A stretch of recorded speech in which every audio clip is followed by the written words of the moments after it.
सभी संगत को जय माता की। आज चर्चा करेंगे माता मसाणी, ललिता मसाणी और ललिता त्रिपुर सुंदरी के बारे में। काफ़ी समय से कमेंट आ रहे हैं कि ललिता त्रिपुर सुंदरी के ऊपर वीडियो बनाओ। क्या ललिता त्रिपुर सुंदरी और ललिता मसाणी शीतला माता एक ही हैं? अगर रूप स्वरूपों की बात करी जाए तो ये एक ही देवी के रूप हैं। जैसे माँ दुर्गा का रूप कालिका माँ थी, कालिका माँ का रूप आगे ये जो यक्षणियाँ बनी, योगनियाँ बनी, ये अगर रूपों की बात करी जाए तो एक ही माँ का, यानी माता सती के ही सारे रूप हैं। भगवान शिव की जो पार्वती सती है उन्हीं के सारे रूप हैं। परंतु सब रूपों के आधार पे अलग अलग क्षेत्रों में अलग अलग स्थानों पे इनका अलग अलग पूजन होता है। कहीं तामसिक रूप में पूज लिया जाता है, कहीं सात्विक रूप में। तो ये साधकों ने अपने हिसाब से इनका पूजने का जो है विधि विधान बनाया है। अब कोई तामसिक भोग में, जैसे माता मसाणी है तामसिक भोग पे चलती हैं ललिता मसाणी, अब लोग तो इनको भी श्री राज राजेश्वरी ललिता मसाणी का ही रुतबा देते हैं। क्यों? क्योंकि वो इनके परम भक्त हैं, उन्होंने इसको तामसिक भोग पे चलाया है। अब ललिता त्रिपुर सुंदरी भी तंत्र शास्त्रों में इनका वर्णन किया गया है। त्रिपुर भैरवी षोडशी भी इनको कहा गया है।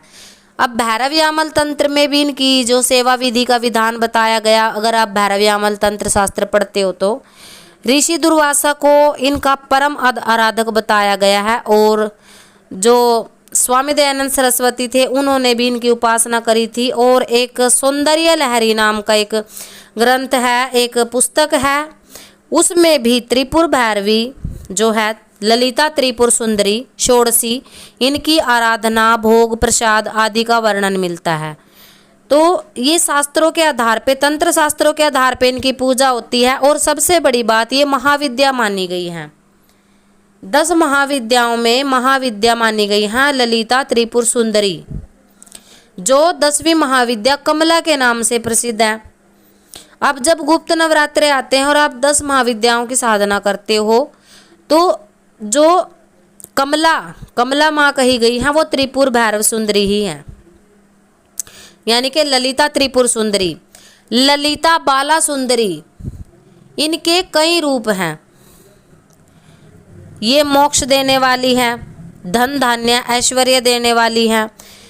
हर प्रकार से कोई भी साधक अगर किसी भी परेशानी से जूझता है तो वो इनकी सेवा साधना कर सकता है। इनके बीज मंत्र का भी जाप कर सकते हैं। और बीज मंत्र हम यहाँ पर नहीं बताएंगे क्योंकि बिना गुरु के आप बीज मंत्र का जाप नहीं कर सकते हो। बीज मंत्र कीलित होते हैं, तो वो विधि गुरु ही आपको बताते हैं। गुरुमुख से अगर आपको बीज मंत्र प्राप्त होता है तो उसमें अपने आप ही इतने प्राण आ जाते हैं कि वो मंत्र सिद्ध हो जाता है। अब ये माता भोग, मोक्ष, धन, ऐश्वर्य की अधिष्ठात्री देवी कही गई हैं। तो 10 महाविद्याओं की गुप्त नवरात्रों में आप माँ कमला की साधना अगर करते हो तो त्रिपुर सुंदरी की ही साधना कहलाती है, क्योंकि कमला माता महालक्ष्मी का स्वरूप मानी गई है। अगर आप महाविद्या के तौर पे देखो तो ये महालक्ष्मी का स्वरूप है कमला, जो कमल पर विराजमान रहती हैं। और इनकी अगर आप माला जाप करते हो तो कमल गट्टे की माला से इनके मंत्रों का जाप किया जाता है, जो इनके बीज मंत्र होते हैं। और इनकी प्रसन्नता के लिए अगर आपके घर में धन धान्य की कमी है, आर्थिक स्थिति से आप जूझ रहे हो तो कनक धारा स्त्रोत का आप पाठ कर सकते हो।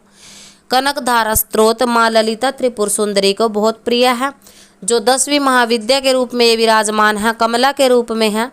तो उन लोगों को दिन में एक बार इसका पाठ जरूर करना चाहिए। अब रही इनकी साधना प्रणाली की बात, तो साधना प्रणाली तो आपको कोई योग्य गुरु ही दे सकता है। अब या तो आपने तंत्र शास्त्र पढ़े हो, शास्त्रीय विधि से इनकी सेवा करो। और अगर शास्त्रीय विधि से आप इनकी सेवा नहीं करना चाहते, इतने उसमें बहुत सारे कार्य होते हैं वो आप नहीं निभा सकते, तो किसी ऐसे गुरु से आप इनकी साधना ले सकते हो जो महाविद्याओं को जिन्होंने जागृत किया हो, जिन्होंने तंत्र शास्त्रों में से महाविद्याओं की सेवा करी है। सबसे पहली महाविद्या तो माता काली ही मानी जाती हैं। जिसको माता काली के विधि विधान का पता है उनको षोडशी के विधि विधान का भी पता है। ये आसाम की तरफ की देवी हैं। त्रिपुरा में इनका जो है मंदिर मिलता है माता दुर्गा के, माँ के, सती माता के, या लगा लो माता पार्वती के, जो 108 शक्तिपीठ कहे गए हैं उनमें से 52 शक्तिपीठ जो हैं वो प्रत्यक्ष हैं, उनके बारे में लोगों को पता है, परंतु जो बाकी के शक्तिपीठ हैं वो गुप्त हैं और उनमें बहुत ही गुप्त प्रणाली मिलती है। तंत्र शास्त्र जो है उनमें आपको इनका विधि विधान भी मिल सकता है, मंत्र भी मिल सकते हैं, साधना। तो इसके लिए आपको खुद से मेहनत करनी पड़ेगी। हम केवल जानकारी के लिए वीडियो बनाते हैं, क्योंकि जानकारी लेना और देना कोई बुरी बात नहीं। अगर जानकारी होगी तो ही आप उस विद्या के बारे में, उस शक्ति के बारे में आगे खोज कर सकते हो, किसी गुरु से मिल सकते हो जिनके पास इनकी साधना है, वहाँ से आप साधना लेकर के, मंत्र लेकर के इनका विधि विधान से पूजन कर सकते हो। क्यों? क्योंकि ये एक महाविद्या है और इन महाविद्याओं को जागृत करने के लिए आपको मंत्र भी अच्छा चाहिए, गुरु भी अच्छा चाहिए, विधि विधान का भी आपको पता होना चाहिए। किस भोग पे आप पूजना चाहते हो, तामसिक या सात्विक, वो भी आपको पता होना चाहिए। क्योंकि अगर आप अन्य देवी देवताओं को सात्विक भोग पे पूजते हो और इनको तंत्र के लिए सिद्ध करना चाहते हो, तो कहीं ना कहीं ये आपके लिए जो है नुकसानदायक भी हो सकता है, पीड़ादायक भी हो सकता है। तो इस चीज़ से आप लोग बचकर, सोचकर, समझकर इनकी सेवा कर सकते हो। अगर आप इनकी कृपा पाना चाहते हो तो जैसे गुप्त नवरात्रे आते हैं, अगर आपको ललिता त्रिपुर सुंदरी माता में विश्वास है या फिर आप इनकी सेवा साधना करना चाहते हो, तो गुप्त नवरात्रि में आप माता के बहुत सारे स्त्रोत हैं, वो स्त्रोत पढ़ सकते हो। और जिनमें सबसे फेमस स्त्रोत जो आम गृहस्थ लोग पढ़ते हैं, कनक धारा स्त्रोत का आप पाठ करिए। गूगल पर आपको इनका PDF मिल जाएगा। अगर आप कनक धारा स्त्रोत PDF के नाम से सर्च करोगे तो आपको बहुत सारे लिखे हुए वहाँ पर मिल जाएंगे। वहाँ से आप कागज़ पर लिख सकते हो और इसका पाठ शुरू कर सकते हो। दीपावली की रात को कनक धारा स्त्रोत का पाठ करना बहुत अच्छा रहता है। क्यों? क्योंकि ये माता लक्ष्मी का ही स्वरूप कमला माँ कही गई हैं। 7 मिठाई अर्पण करके, हम अपने तरीके से बताते हैं, 7 मिठाई इनको अर्पण करके आप कनक धारा स्त्रोत का पाठ कर सकते हो दीपावली की रात्रि को, अगर आप माता कमला, माँ त्रिपुर सुंदरी की कृपा पाना चाहते हो। इनकी कृपा से सौंदर्य भी प्राप्त होता है, भोग की सभी वस्तुएं प्राप्त होती है, और जिसको मोक्ष चाहिए वो भी इनकी आराधना कर सकता है, जिसको धन ऐश्वर्य चाहिए वो भी इनकी सेवा आराधना कर सकता है। तो ये जानकारी थी माता ललिता त्रिपुर सुंदरी और ललिता मसाणी के ऊपर। तो ये भोग के हिसाब से तो अलग अलग देवी है, वैसे शक्ति स्वरूप महाराज राजेश्वरी के ही सारे रूप हैं। अगर आप इनको जोड़ के देखते हो तो इनमें कोई भिन्नता नहीं है, ये एक दूसरे से ही कहीं ना कहीं किसी ना किसी माध्यम से इनके तार जुड़े होते हैं। तो शुद्ध भावना से आप जिसका भी नाम लेते हो आपको उसी रूप में माता दर्शन देती है। ये सारा श्रद्धा और भावना का ही खेल रहता है।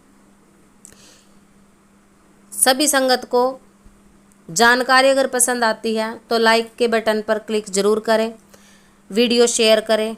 तो सभी को जय माता की।